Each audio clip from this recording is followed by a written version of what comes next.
2027 के विधानसभा चुनाव में अब महज कुछ ही महीनों का समय बाकी है और इस बीच सभी राजनीतिक दलों की तरफ से विधानसभा चुनाव को लेकर कवायद तेज हो गई है। अपनी इस स्पेशल सीरीज में हम आज बात करेंगे प्रतापगढ़ की रानीगंज विधानसभा सीट की, जो यूपी की उन चुनिंदा हॉट सीटों में गिनी जाती है जहां का चुनावी मुकाबला सिर्फ जिले ही नहीं बल्कि पूरे प्रदेश की राजनीति का रुख तय करने वाला माना जाता है। यही वजह है कि हर चुनाव में इस सीट पर राजनीतिक दलों के साथ साथ जनता का मिजाज भी खासा महत्व रखता है। रानीगंज विधानसभा सीट सामान्य वर्ग की महत्वपूर्ण सीट मानी जाती है, जो प्रतापगढ़ लोकसभा क्षेत्र का अभिन्न हिस्सा भी है। इस सीट की सबसे बड़ी खासियत यह है कि यहाँ कभी किसी एक दल का स्थायी दबदबा यानी प्रभुत्व नहीं रहता है। समाजवादी पार्टी, भारतीय जनता पार्टी और बहुजन समाज पार्टी के बीच यहाँ अक्सर कांटे की टक्कर देखने को मिलती है। अगर बात हम पिछले चुनाव की करें तो 2022 के विधानसभा चुनाव में समाजवादी पार्टी के विधायक डॉक्टर आर.के. वर्मा ने भाजपा के पूर्व विधायक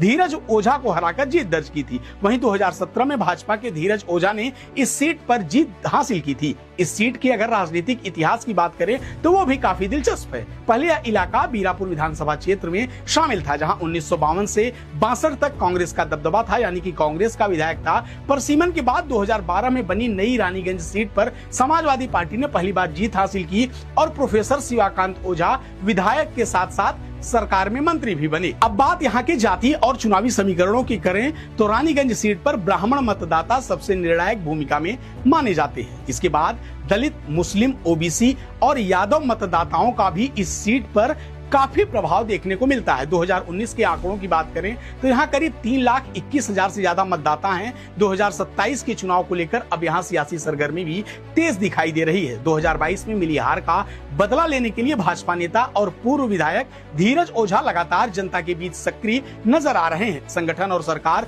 दोनों में मजबूत पकड़ रखने वाले धीरज ओझा को भाजपा का सबसे मजबूत दावेदार इस विधानसभा सीट से माना जा रहा है। इसके अलावा पार्टी के कुछ अन्य चेहरे भी दावेदारी में लगे हुए हैं, यानी कि उनकी भी दावेदारी मजबूत बताई जा रही है। रानीगंज से हमारे फायर ब्रांड नेता धीरज ओझा जी को हम चाहते हैं कि उनको टिकट मिले और प्रचंड बहुमत से वो जीते।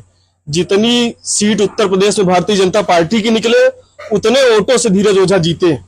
403 विधानसभा सीट है हमारे उत्तर प्रदेश में और 40,000 वोटों से अगर हमारे धीरज ओझा जीतते हैं तो हमको बहुत खुशी होगी। उतनी ही खुशी भारतीय जनता पार्टी की सरकार बनने से होगी 2027 में। 2027 में पुनः हमारे निवर्तमान विधायक माननीय अभय कुमार धीरज ओझा जी, जो कि लगातार निरंतर चुनाव हारने के बावजूद भी 5 साल जनता के बीच बने रहे और हर समय दुख सुख में जनता के लिए काम करते रहते हैं और हम लोग उनको पुनः 2027 में विधायक बनाने हैं। वहीं दूसरी तरफ समाजवादी पार्टी में स्थिति थोड़ी सी बदली हुई नजर आ रही है। चर्चा है कि मौजूदा विधायक doctor R K. Verma Raniganj seat से दूरी बना रहे हैं और अपनी पारंपरिक सीट पर लौटने की तैयारी में है। राजनीतिक गलियारों में शकील अहमद, संतोष यादव और विनोद दुबे जैसे युवा नेताओं का नाम समाजवादी पार्टी से टिकट लेने के लिए चल रहा है, जिनमें किसी एक पर हो सकता है पार्टी दांव भी खेल दे। हमारे संवाददाता ने रानीगंज विधानसभा में पहुंचकर जनता की नब्ज टटोलने की कोशिश की। इस दौरान उन्होंने स्थानीय मतदाताओं और वरिष्ठ पत्रकार से बात की, जिनके अहम विचार निकलकर सामने आए हैं। देखिए, रानीगंज में जो विधायक है इस समय आर.के. वर्मा जी, वो क्षेत्र में आते नहीं, जनता जो है उनसे नाखुश नजर आती है और इस कारण से उनका जो है ग्राफ पूर्ण रूप से खत्म हो रहा है यहाँ रानीगंज से। बिल्कुल, यहाँ तक वक्ता की बात की जाए तो बोलते बढ़िया हैं और लेकिन जैसा कि जिस क्षेत्र में आप विधायक हैं उस क्षेत्र की जनता की क्या समस्या है, उस जनता को क्या चाहिए, जनता के लोगों से मिलना और उनके साथ अपनत्व का व्यवहार करना, ऐसा कुछ दिखता नहीं है यहाँ पर। तो देखिए, जो अभी तो बीजेपी की बात करें तो जो है बीजेपी में भी कई दावेदार हैं विधानसभा के चुनाव को लेकर और इसके पूर्व विधायक धीरज ओझा, पिछली बार इनका ग्राफ आपने देखा था कि बहुत नजदीक में ही मामले अटके थे। रही बात अभी हम बात करें जो है विधानसभा चुनाव की, जो होने वाले विधानसभा चुनाव है, तो उसमें समाजवादी पार्टी आर.के. वर्मा को जो है टिकट देती तो मेरे हिसाब से बीजेपी के लिए रास्ता बहुत ही आसान हो जाएगा।